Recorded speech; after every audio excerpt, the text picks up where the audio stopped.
गेल्या रविवारी म्हणजे 18 ऑक्टोबरला मी ज्ञानेश्वरीच्या पहिल्या अध्यायाबद्दल बोललो.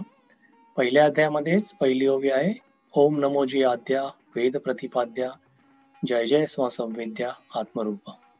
त्याच्यात माऊलींनी ओंकार स्वरूपाला नमन केलाय आणि त्याचा जय जयकार केलाय.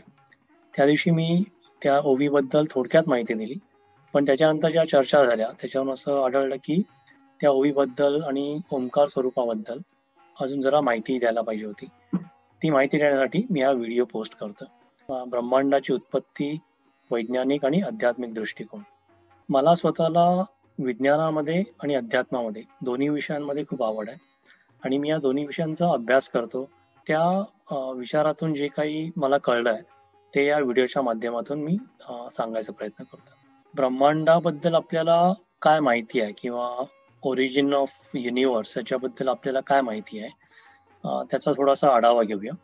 असं बघितलं गेलं की जर ब्रह्मांडाची जी टाइमलाईन आहे ती 24 तासाच्या घड्याळावर जर आपण मॅप केली तर आदिमानवाची एंट्री पृथ्वी तलावावरती शेवटच्या 1 मिनिट 17 सेकंदामध्ये झाली. म्हणजे आपण या पृथ्वीवरती या ब्रह्मांडामध्ये किती नवखे आहोत ही ती गोष्ट दाखवून देते. गेल्या 24 तासामध्ये आणि त्या 24 तासाच्या अगदी सुरुवातीला जे काही झालं ते शोधण्याचा आपण प्रयत्न करतो. तर ॲज इट इज हा जो सायंटिफिकली किंवा आध्यात्मिक दृष्ट्या जो प्रयोग आहे, जे काही संशोधन आहे ते अतिशय अगाध आहे, अतिशय अनाकलनीय आहे, कॉम्प्लेक्स आहे आणि ह्युमंगस टास्क आहे. म्हणजे बिग बँग जे 1700 कोटी वर्षांपूर्वी झाला, पहिला सेकंदाचा अतिशय छोटासा जो भाग होता, म्हणजे अगदी एका सेकंदाचे कोट्यावधी छोटे छोटे भाग केले. त्या भागामध्ये अतिशय सूक्ष्म दृष्टीने जे हे ब्रह्मांड एका अणूमध्ये होतं, त्याचा स्फोट होऊन हे ब्रह्मांड सगळीकडे पसरायला लागलं सर्व दिशेने. तर बऱ्याचशा जवळजवळ 300-400 कोटी वर्षानंतर आपली आकाशगंगा निर्माण झाली. त्याच्यानंतरही अजून बरेचसे कोट्यावधी वर्ष गेली. नंतर मग पृथ्वी निर्माण झाली जवळजवळ 450 कोटी वर्षांपूर्वी. पृथ्वी निर्माण झाल्यानंतरही बऱ्याचशा वर्षांनी म्हणजे 400 कोटी वर्षांआधी पहिला जीवाणू म्हणजे पहिला जीव पृथ्वीवरती अवतरला. हे इव्हॉल्युशनचीच प्रोसेस आहे. पण त्याच्यानंतरही बरेचसे कोट्यावधी वर्ष जाऊन वनस्पती पहिल्यांदी पृथ्वीवरती अवतरले आणि तिथून पुढे मग वेगवेगळ्या पद्धतीचे प्राणी निर्माण झाले. हे जे सिंगल सेल ऑर्गॅनिझम्स होते ते multi cellular organisms, complex organisms बनत गेले. आणि हे जे इथे जे म्हटलंय 1 मिनिट 17 सेकंद जेव्हा आधी मानवाचं इव्हॉल्युशन झालं, ते 1 मिनिट 17 सेकंद या छोट्याशा बारमध्ये रिफ्लेक्ट होतं. हा जवळजवळ 50,000 वर्षाचा कालावधी आहे. ह्या कालावधीमध्ये आदिमानव जे होमो सेपियन्स आहेत त्यांचं इव्हॉल्युशन झालं असं आपण म्हणतो. आणि त्याची पण एक अशी ब्रॉड रेंज आहे, 50,000 वर्ष ते 20,000 वर्ष, म्हणजे 30,000 वर्षापर्यंत ते त्या आदिमानवांमध्ये बरेचसे बदल होत होत होत होत जाऊन आपण जे आता मॉडर्न ह्युमन बिंग जे म्हणतो ते निर्माण झाले. आदिमानवाच्या बऱ्याचशा हजारो वर्षांपर्यंत ते हंटर गॅदरर्स होते, म्हणजे शिकार करून खायचे आणि बऱ्याच ठिकाणी फिरत राहायचे. कारण एका ठिकाणी शिकार करून बरेचसे प्राणी संपले, मग त्या प्राण्यांना शोधायला दुसरीकडे जिकडे प्राणी असतील तिकडे माणसं जायची. आणि जवळजवळ 12,000 वर्षापूर्वी माणसाला शेती कशी करायची हे कळलं. एकदा शेती कशी करायची कळलं त्यामुळे काय झालं की त्यांची फिरण्याचं जे कारण होतं की आता जेवणासाठी फिरायचं कुठे, तर ते थांबलं. एकाच ठिकाणी राहून बऱ्याचशा विविध दृष्टीचं पीक घेऊन संपूर्ण वर्षभर तो खाऊ लागला आणि एका ठिकाणी स्थायिक होऊ लागला. तिथून पुढे मग मोठमोठ्या संस्कृती निर्माण झाल्या आणि या संस्कृतींमध्ये म्हणजे आपल्या भारतीय संस्कृतीचा विचार केला तर 7,000 वर्षापूर्वी जवळजवळ रामायण झालं. रामायण या संपूर्ण ब्रह्मांडाच्या उत्पत्तीमध्ये कुठे फिट होतं की किती जुनं आहे हे दाखवण्यासाठी या स्लाइडचा या वेळापत्रकाचा उपयोग होतो. बिग बँग थिअरी 1920 मध्ये म्हणजे जवळजवळ 100 वर्षापूर्वी एक बेल्जियन पुजारी होता जॉर्जस लेमेटर म्हणून, त्यांनी ही बिग बँग थिअरीचं प्रपोजल केलं. आता इंटरेस्टिंग गोष्ट आहे की हा पुजारी आहे. मला वाटतं हा कदाचित त्याला अध्यात्माची पण आवड असेल आणि त्याला ऍस्ट्रॉलॉजीची ग्रह तारे त्यांची आकाशामध्ये स्थिती थोडासा असा वैज्ञानिक दृष्टिकोन पण असेल. त्याच्या थिअरीनुसार हे जे ब्रह्मांड निर्माण झालं तेव्हा ते एक सिंगल प्रायमोर्डियल ॲटम होतं, म्हणजे एक सूक्ष्म अणु होता. प्रायमोर्डियल म्हणजे व्हेरी फर्स्ट ओरिजिनल ॲटम होता. त्याच्या ह्या थिअरीला नंतर काही वर्षानंतर अजूनही जे सायंटिफिकली ऍडव्हान्समेंट झाली, हबल म्हणून एक शास्त्रज्ञ होता, त्यांनी त्याच्या संशोधनावरून असं प्रूव्ह केलं की आकाशामध्ये जे तारे किंवा अजूनही आकाशगंगा दिसत आहेत त्या पृथ्वीपासून खूप वेगाने लांब लांब लांब जात राहिले. तर म्हणजे अजूनही एक्सपांड होतं, म्हणजे ब्रह्मांडाचं अजूनही प्रसारण होत राहिलंय, चाललंय, असं त्यांनी प्रूव्ह केलं त्याच्या ऑब्झर्वेशन प्रमाणे. त्याच्यामुळे त्या बिग बँग थिअरीला अजून दुजोरा मिळाला की हे अजूनही एक्सपांड होत आहे, याचा अर्थ याच्या आधी हे छोटं छोटं असणं. आणि मग असंच आपण मागे मागे जात राहिलो तर हा एक छोटासा सूक्ष्म अणू असेल. नंतर मग 1960 मध्ये कॉस्मिक मायक्रोवेव्ह बॅकग्राऊंड रेडिएशन ही पण ऍडव्हान्समेंट झाली आणि त्यांनी मग ऍक्च्युअल मेजर केलं की युनिव्हर्स म्हणजे जेव्हा बिग बँग झाला त्याचे जे रेडिएशन अजूनही मोजता येतात, बघता येतात, तर ते या ऍडव्हान्समेंटमुळे कळले. आता बिग बँग थिअरी काय म्हणते की पहिला जो अतिशय सूक्ष्म काळ होता बिग बँगच्या नंतर, सूक्ष्म म्हणजे 10⁻⁻43 सेकंड, म्हणजे एका सेकंदाचे कोट्यावधी छोटे छोटे छोटे छोटे भाग केले.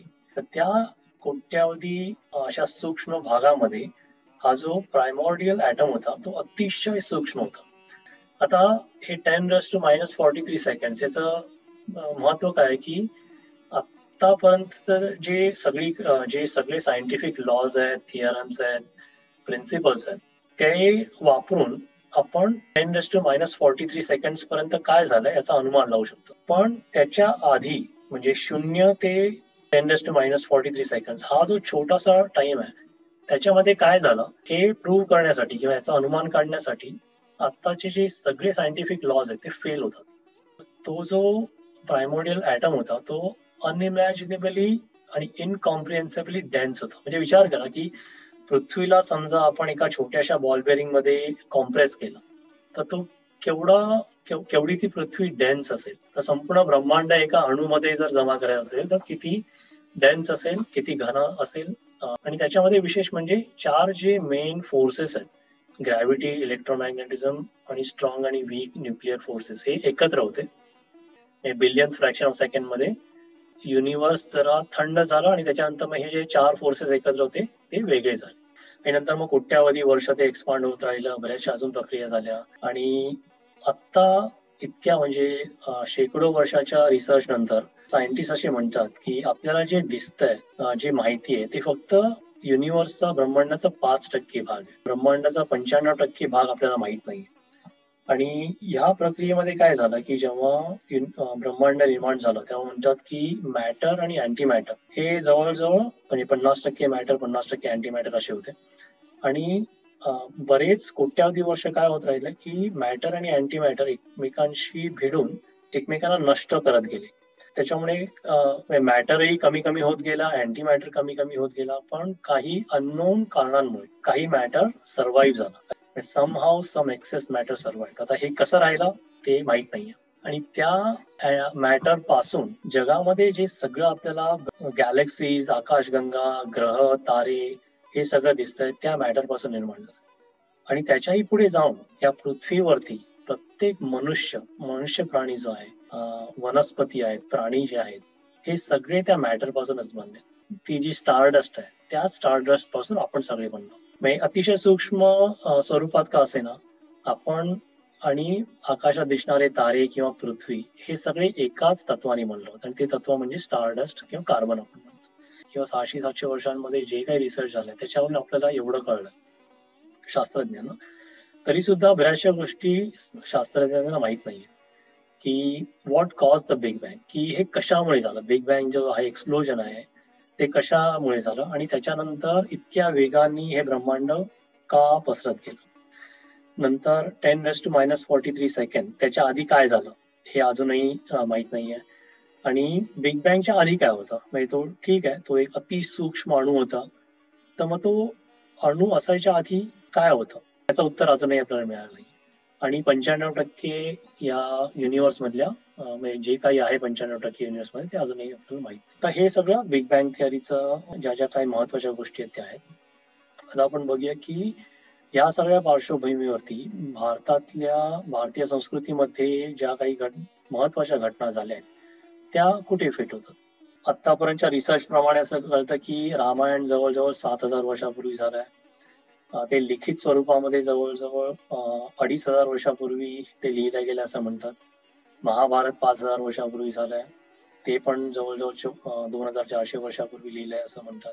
नंतर अजून महत्वाच्या म्हणजे श्रुती आणि स्मृती, म्हणजे ज्यांच्यापासून वेद आणि पुराण निर्माण झाली, ती 3,500 वर्षापूर्वीची आहे असं मानलं जातं. आणि श्रुतीचा अर्थ काय की ऐकलेल्या गोष्टी. तर असं म्हणतात की ब्रह्मांडातून जेव्हा आकाशवाणी झाली तेव्हा काही साधू मुनी ऋषी असे योगावस्थेत होते आणि ते जे मंत्र जे होते ते त्यांनी त्या योगस्थितीमध्ये ऐकले. ते ऐकले म्हणून त्याला श्रुती म्हणतात. नंतर हे 3,500 वर्षापूर्वी झालं असं म्हणतात.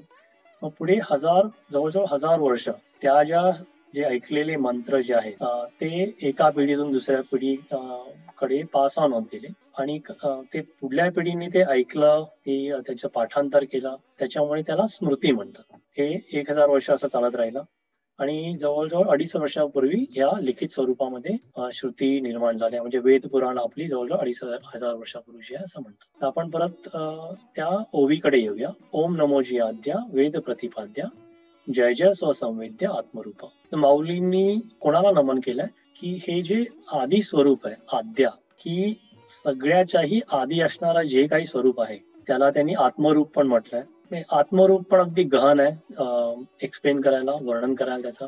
हे जे तत्व आहे जे सगळ्याच्याही आधी होतं त्या आत्मस्वरूपाला माऊलींनी नमस्कार केला. आणि या आत्मस्वरूपाचं वर्णन वेदांमध्ये केलंय.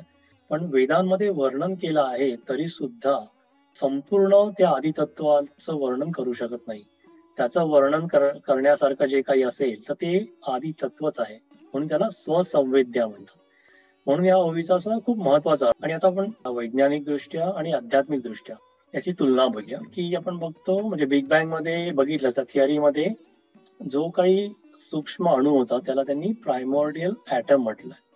तर आपण ते आध्यात्मिक भाषेमध्ये म्हणायचं झालं तर आदी बीज आणि आदी तत्व. बिग बँग थिअरी मध्ये म्हणतात की किंवा तो जो काही छोटासा सूक्ष्म अणू होता तो इनडिस्क्रायबेबल आहे, ऍबस्ट्रॅक्ट आहे, म्हणजे वर्णन करायला खूप कठीण आहे. आपण अध्यात्मामध्ये म्हणतो ओंकार स्वरूप स्वसंवेद्य आहे, निराकार आहे. बिग बँग थिअरीमध्ये बऱ्याचशा गोष्टी अननोन्स आहेत, वैज्ञानिकांना माहित नाही आहेत. ओंकार स्वरूप आपण म्हणतो सूक्ष्म आहे, निर्गुण आहे. नंतर ब्रह्मांड ऑमनी प्रेझेंट आहे, सगळीकडे ब्रह्मांड आहे, अतिशय पसरलेलं आहे. आदी तत्वाला आपण म्हणतो सर्व समावेशक आहे, जे काही महातेज आहे ते सर्व समावेशक आहे. आपण सगळे बिग बँग थिअरीच्या नुसार कॉस्मिक डस्ट ने बनलेलं, प्रत्येक प्राणी मात्र कॉस्मिक डस्ट ने बनलेलं. आध्यात्मिक दृष्ट्या आपण म्हणतो की प्रत्येक माणसामध्ये जे चैतन्य आहे ते महाचैतन्याचा अंश आहे. हे महाचैतन्य कुठून निर्माण झालं तर या महातेजातून निर्माण झालं, जे आपण म्हणतो बिग बँग मध्ये एक्स्ट्रीमली एनर्जेटिक. अशा बऱ्याचशा समान गोष्टी आहेत, बरंचसं साधर्म्य आहे दोन्हीमध्ये. आता सायंटिफिक मेथड आणि आध्यात्मिक मेथड या वेगळ्या आहेत. सायंटिफिक मेथड मध्ये प्रूफ लागतं, टेस्ट करता यायला पाहिजे, काही गोष्ट बघता यायला पाहिजे, काही गोष्ट मेजर करता यायला, मोजता यायला पाहिजे. ते झालं तरच त्याचं प्रूफ निर्माण होतं. आध्यात्मिक क्षेत्रामध्ये काय की बऱ्याचशा गोष्टी जाणीवेच्या आहेत. अध्यात्मामध्ये बऱ्याचशा गोष्टी स्वतःच्या अनुभवातून आलेल्या आहेत. त्याचा पुरावा काय, हे आदितत्व, महातेज, महाचैतन्य याचा पुरावा काय. तर सर्वात चांगला पुरावा की संत वचन जी आहेत, जी आधीच्या महापुरुषांनी, संतात्म्यांनी, पुण्यात्माने लिहून ठेवलं आहे. त्यांनी जे अनुभव घेतले ते लिहून ठेवले. आता हे सायंटिफिकली प्रूव्ह करता येत नाही, पण श्रद्धा असेल आणि आत्मानुभूती असेल तर हे त्याची जाणीव करता येते. ह्या गोष्टी वेगळ्या आहेत अध्यात्मामध्ये आणि सायंटिफिक मेथडमध्ये. ह्या वेगळ्या आहेत याचा अर्थ असा नाही की यांच्यापैकी कुठली चुकीची, असं मला तरी असं वाटत नाही. दोन्ही गोष्टी बरोबर असतील. आणि याचं एक म्हणजे सुंदर उदाहरण गोंदवलेकर महाराजांनी दिलंय की समजा आपण गणितामध्ये, बीजगणितामध्ये आपल्याला कुठलं गणित असेल ते सोडवायचं असेल आणि कुठली गोष्ट माहीत नसेल, तर आपण ती माहीत नसलेली गोष्ट क्ष म्हणून धरतो. उदाहरण द्यायचं झालं की समजा एका टेकडीवरती मुलगा आहे. ती टेकडी समजा 1000 फुटाची आहे. मुलांनी काही ठराविक वेगाने बॉल फेकलाय आणि तो बॉल टेकडीवरून खालती दरीत येऊन कोसळतो. तर तो टेकडीच्या पायथ्यापासून किती अंतरावर तो बॉल असेल हे शोधण्यासाठी आपण ते अंतर एक्स म्हणून समजतो. एक्स म्हणजे आपल्याला माहित नाहीये, अननोन आहे, की आपल्याला अजून अनुभूती नाहीये किंवा ज्याचा पुरावा नाहीये, जे मेजर केलं नाहीये.